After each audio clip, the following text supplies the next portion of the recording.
Habil Hacıyevi yanıma dəvət edim. Habil, xoş gəlmişsən. Habil Hacıyev deyəndə bizim böyük sənətkarımız, xalq artisti Kamal Ustadı Habil Əliyevi mən salamlayıram. Çünki hər zaman bizim verilişi izləyir. Habil müəllim, öpürəm sizi, eşq olsun. Nə yaxşı ki siz varsınız. Buyurun. Axşamınız xeyir. Çingiz mənim ürəyimə damıb ki, Aha. İnşallah o biri toylar kralı Şuşada keçiriləcək. Amin inşallah. Və məni bu toyların kralı kimi ora dəvət edərsiniz. Necə ki bir vaxtlar mən bilirəm, bizim düşmanlarımız söz qoymuşdular ki, yəni sənin ifavı heç vaxt bəyənməyiblər. Yəni istəyib, həqiqətən də bu insanın başına bizim o düşmanlarımız məbləğ qoyublar ki, bəli. Harada qoyublar, necə qoyublar, onu gedişatda biz biləcəyik inşallah. Buyur abi.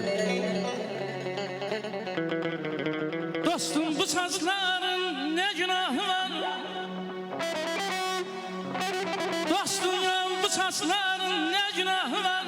Onun vətənlərdir sonsuz ahı var. Ürəyimdə laçın boyda yaram var. Ürəyimdə laçın boyda yaram var. Bu saçlarım ağarmasın, nə eyləsin?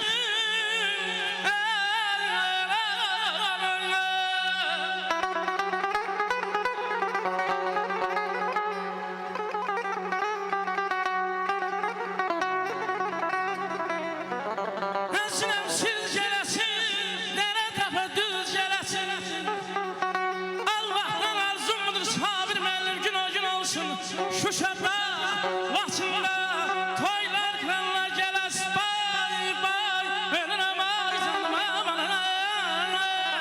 Şəhər şəhər bana gidir, şəhər şəhər bana gidir.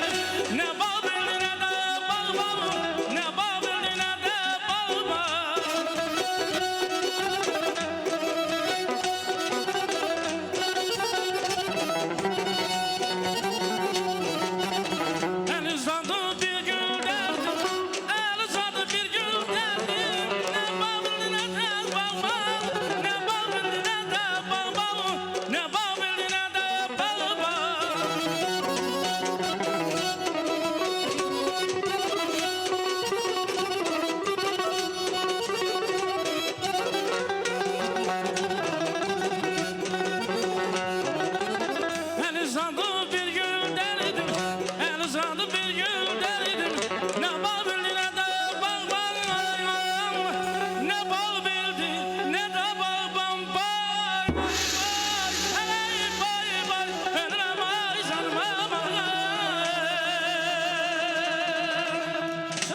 Abi, teşekkür ederim.